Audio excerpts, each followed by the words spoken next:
Welcome to Becoming Limitless. This is the podcast for entrepreneurs who want to optimize their brain and their body with biohacking.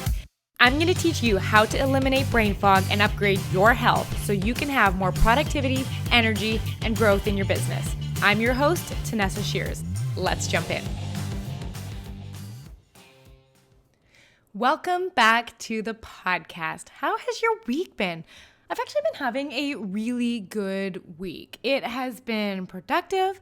My to-do lists have been getting checked off.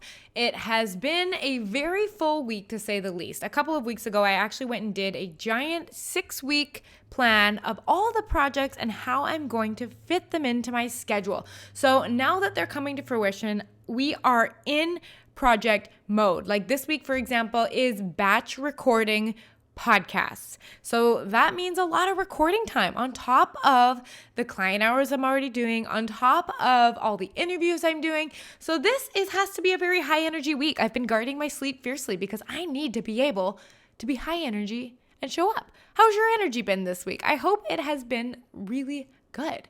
So I want to talk to you about something that I used to do, which I thought was really effective until I discovered the strategy that I now use today, which we're going to talk about. And it has culminated in what I now call the most important hour of every single week. So what I used to do is every couple of weeks, I would just sit down and do a brain dump of all of the things that I needed to get done to achieve all of the goals that I wanted to do.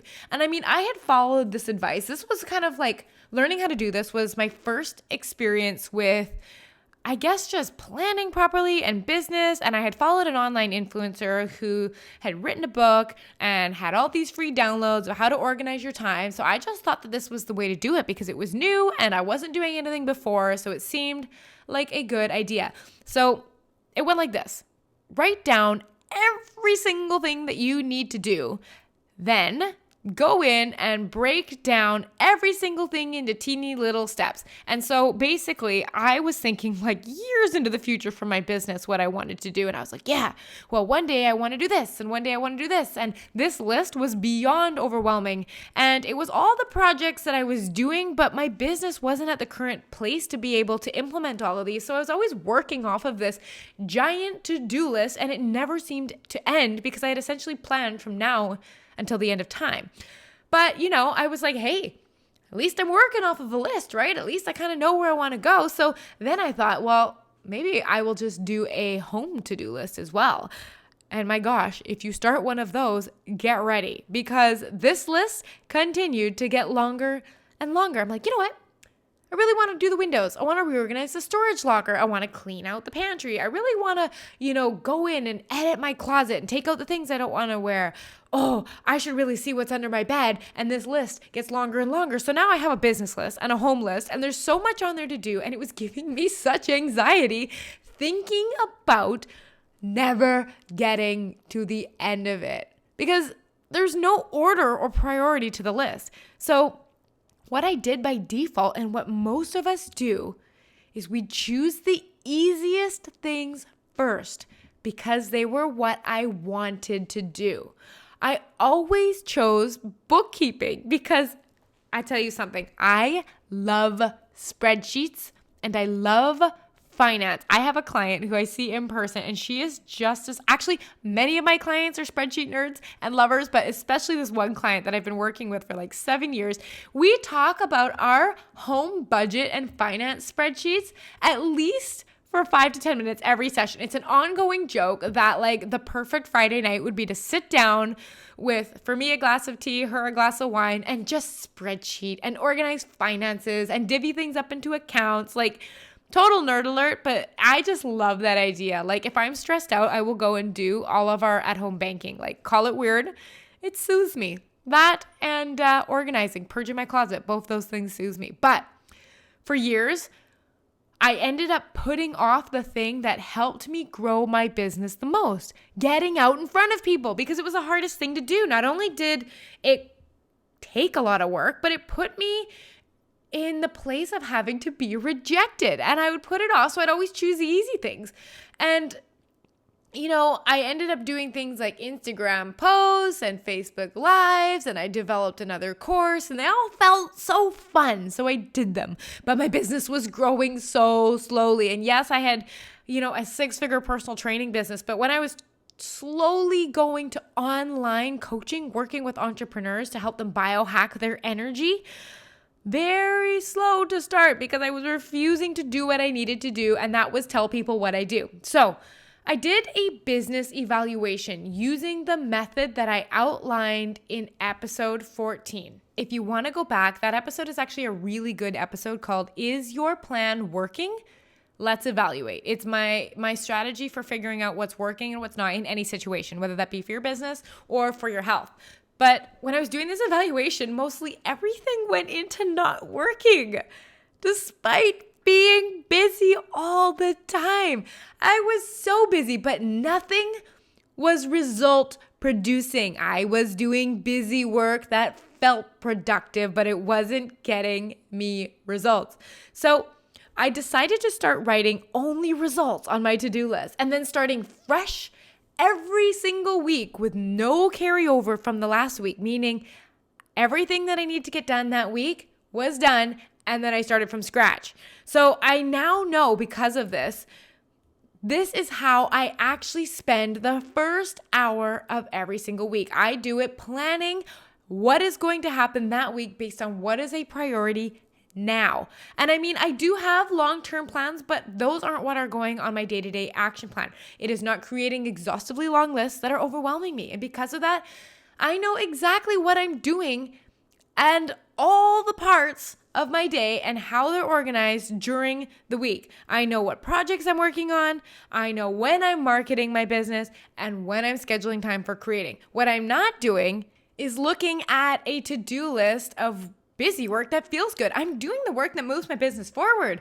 I do result-oriented work only now, and it has majorly enhanced my productivity. So I've developed this system for getting a lot of stuff done that are on my list, and I use my power hour, the most important hour of every single week, to get that done.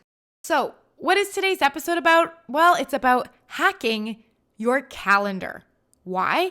Because part of being highly productive as an entrepreneur is actually getting stuff done, stuff that matters done. Because if we spend all of this time optimizing our brain, nothing makes us more effective than an optimized schedule. So if you have an optimized brain but no system to do effective work, you just have an optimized brain. You're just really clear. But when you take having a clear and focused brain and pair that with a system for success, that is when you've truly reached your peak capacity as an entrepreneur. And this goes far beyond work. You must be able to schedule effectively so that you can create time for the biohacking and health-related habits that you're implementing. People that don't plan ahead of time and aren't focused on their calendar are usually the ones that skip workouts, or they don't leave enough time to shower after their workouts, so they just skip it all together, or they don't leave enough time for their meal planning, so they end up grabbing something unhealthy last minute. They work late into the night, they skip their night routine. All things go downhill when there's not a plan in place. For me, I know if I skip my workout, my week is already planned. I'm not willing to reschedule my whole week because I decided to make a poor choice because it felt good in the moment. I either do it or I miss it. I don't push it around and move it again and again because I'm waiting to feel motivated. That is not how you create success. Now, tell me, we've all been guilty of this. You're just like, yeah, I'll work out tomorrow. Oh, no, you know what? It's fine. I'm just going to miss today. I'll do it in 2 days from now. Like, we've all done that before when you just start pushing things later and later and later in the week, right? Because it feels like we'll actually do it. But this is also a sign that the rest of your week isn't planned. If you can just move an hour workout plus, your shower and your getting ready time, if you can just move that throughout the week, that might mean that your calendar is not optimized. Now, there is a difference between result work and busy work, and I mentioned that earlier on in the podcast. So busy work usually feels good, or at least it feels better. It's the work you'd prefer to be doing, but it can also feel productive.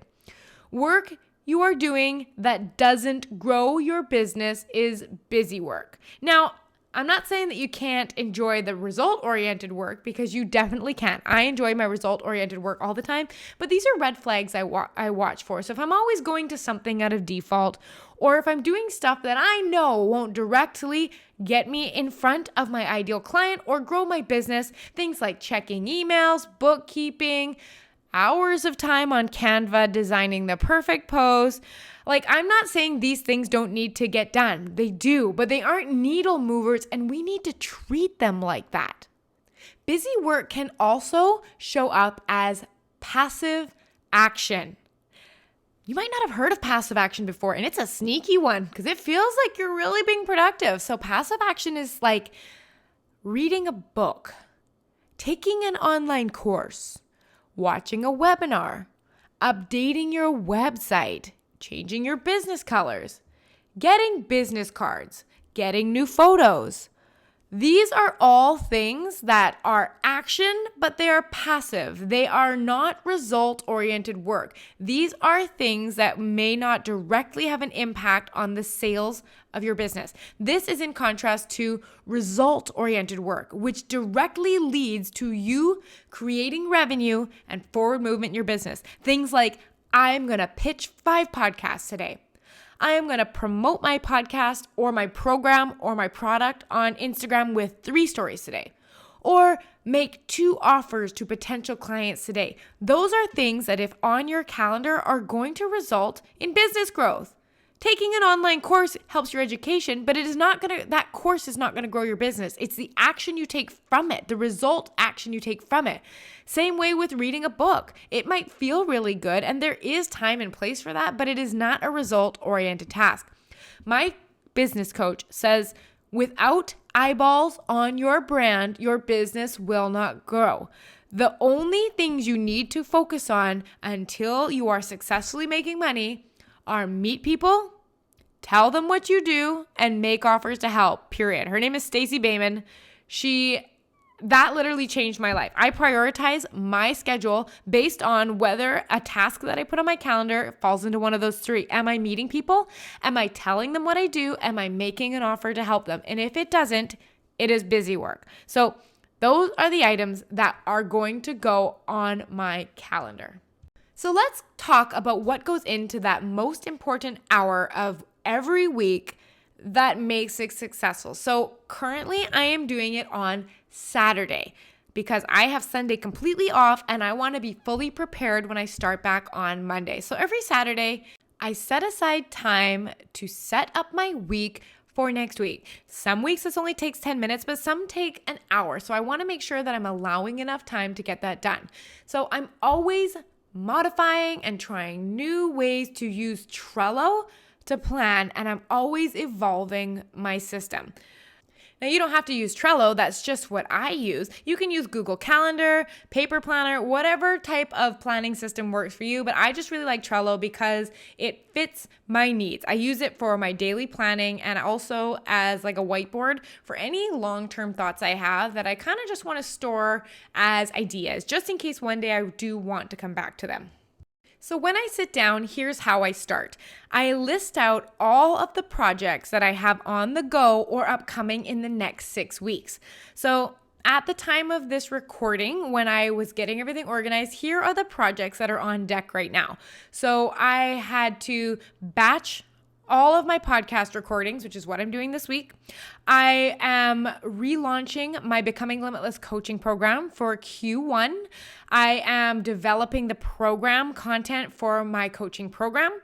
I am working on a 12 ways to hack your energy story project. That's my entrepreneur's playbook with my 12 best biohacks for your energy. And those are the projects that I see coming up over the next 6 weeks, on top of all of my weekly work to keep my business running, like servicing my clients, sending out emails, all of that kind of stuff. So what I'm then going to do is go through each of those and list out all subtasks. So for example, if we're talking about batch recording, I need to look at things like creating my graphics in Canva, creating my mini videos, writing the descriptions, writing the newsletter, writing the topics and the titles.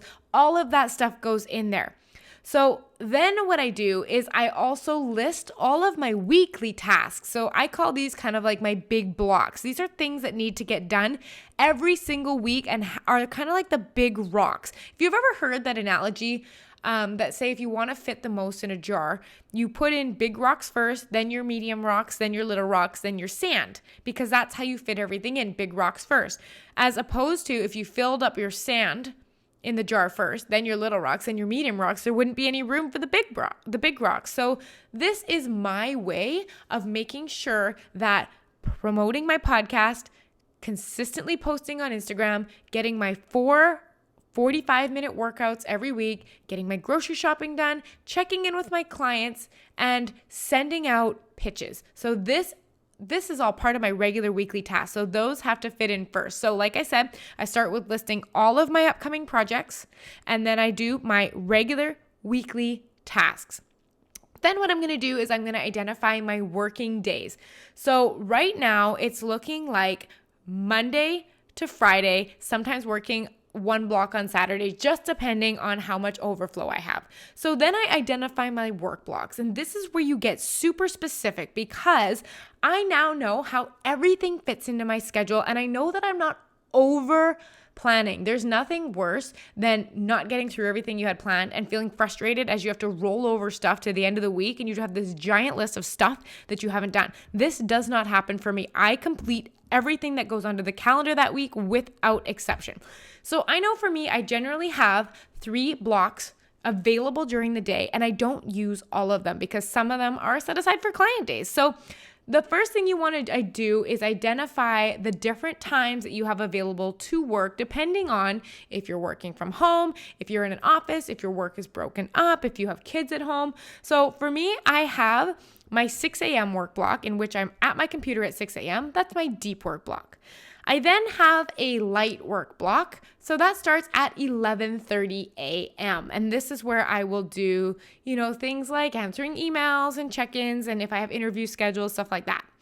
Some days I also have a 45-minute block at 4 p.m. in which I do the surface work. So these are my current work blocks outside of my client hours. So now that I know, it's kind of like I've created all of these buckets. I have my 6 a.m. bucket, my 11:30 a.m. bucket, and sometimes a 4 p.m. bucket. And I just get to fill those buckets with tasks that will basically fill that time. One of the questions you might be asking at this point is like, yeah, I get it. I identify all the buckets of time I have during the week. I get my list going, but I have no idea how long anything takes.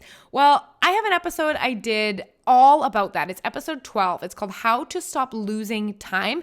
Basically, this episode, the concept it teaches is it helps you learn how to estimate how long things take so that you can effectively schedule. Like for me, I know that if I'm writing an email newsletter, it usually takes 20 minutes. So I know to allow for 20 to 25 minutes. And if I have a 2-hour block, I can plan approximately 2 hours worth of tasks into that block. Now, sometimes what I'll do, like my 6 a.m. block is usually actually about 2.5 hours. So I only plan for 2 hours. This adds a little bit of white space because stuff does come up that I don't anticipate all the time. Like I need to update something on a web page or I need to respond to an email that came in. So it allows a little bit of that white space. But the key is to put in your result-oriented tasks first. Those are the big rocks that go into those buckets first. Then you fill in the gaps with things like email responding and bookkeeping, things that are the busy work that do not move your business forward. So an idea that I often like to reference and share with my clients is what I got from a book by Brian Tracy called Eat That Frog. The whole concept is that the frog is what you least want to accomplish during the day, and you do that first. So say the thing I am least looking forward to is maybe creating an Instagram post. Out of all the things on my list for that block, Eat That Frog means do what you least want to do first, because then it is out of the way and then you can look forward to doing the things that you enjoy a little bit more. So basically, you want to be planning out your blocks for each day. Once you have that planned, so you have your buckets, you have everything that's in the buckets, meaning all your tasks. As the week is completed, meaning you pass through Monday, you pass through Tuesday, I like to, on my Trello board, move the tasks from its location on the Trello board. Say it's like Monday at 6 a.m. I move it to the done list. Oh, it feels so good to watch that list grow throughout the week. By Friday or Saturday, there's usually like 30 things on that list, and I can see all of the result tasks that came up during the week that I completed. If little things do come up, little side things that were unexpected, you had to make a phone call, I either find time to fit them in or designate them for later. And another rule that I like to follow is called the minute rule. If something takes less than a minute and I am between tasks, I usually do it. So this usually applies to quick email responses. What I do not do is do those quick email responses if they come in while I'm working on something else. But if I'm transitioning between tasks and that email will take less than a minute to respond to, I will send it out. Now, after this whole process is done, at the end of the week, your buckets should all be empty and your done list of tasks that you've completed should be completely full. Then you repeat it every single week. For me, I repeat this every single Saturday. And the beauty of this strategy is that stuff rarely gets shuffled around because I don't overplan. My to-do list is at 0 at the end of my week. So kind of like, that concept of inbox zero, which I also love and do all the time, where there are no emails in your inbox. I do task list 0. I keep a running list of upcoming projects that I want to do. So like I said on my Trello board, I'm always keeping ideas and stuff like that, but I redo my task list every single week. If that project keeps being put on the list, it is something that is important. But what you will find is likely priorities might change, or a project just isn't as important anymore and it doesn't make it onto the list that week. But that's good because it doesn't mean you're bumping it from week to week. So I relist all the projects that I want to do that are coming up. I relist all the weekly items again and do it again. This makes sure that the ideas and projects that I'm working towards are always relevant and they are front of mind and they are stuff I still want to do. Now, the reason I start that list again from scratch instead of using last week's list and just continuing on is because I want to be constantly reevaluating my priorities about what gets done. I don't want to be dragging along months old to-do lists. If something is still on your list after a month, toss it. Keep your focus super current on what is relevant to you now, what is relevant to your business now, and what is going to move you forward. So like I said, the Becoming Limitless podcast is all about optimizing your brain. But once you have a brain that's operating at peak capacity, you need an optimized schedule so that you can maximize the quality of your work. This is what being productive is all about. It's about finding systems that other people use that work for them and tweaking them. I mean, that's how I developed this system. I found somebody else's system and have been tweaking it over the years. So I suggest give this system a try and see if it works well for you. And change what doesn't work for you, keep what does, constantly be evolving it and trying new iterations of the most important hour of every week. Now, if you love this idea but just can't seem to have enough energy to get it going, that's where my Entrepreneur's Playbook comes in. It's called 12 Ways to Biohack Your Energy. It's a free PDF guide that I've created with my top 12 biohacks that are going to help you feel consistent, stable energy throughout the day and have sharp, clear thinking so that you can get the stuff that matters done and scale your business faster. So if you want this free guide, head to tanessashears.com/playbook to grab your Entrepreneur's 12 ways to biohack your energy. I will leave a link in the description if you want to check this out. Otherwise, I hope you have a beautiful week. I am so excited to have spent this time with you talking about one of my favorite topics, planning, and I will see you next week. Bye. Ready to begin each day feeling energized and focused? I'd love to work with you one-on-one. In my Becoming Limitless program, you're going to learn how to optimize your brain and body with science and biohacking so you can be highly productive and grow your business faster. Join me over at tanessashears.com/work with me. I'll see you there.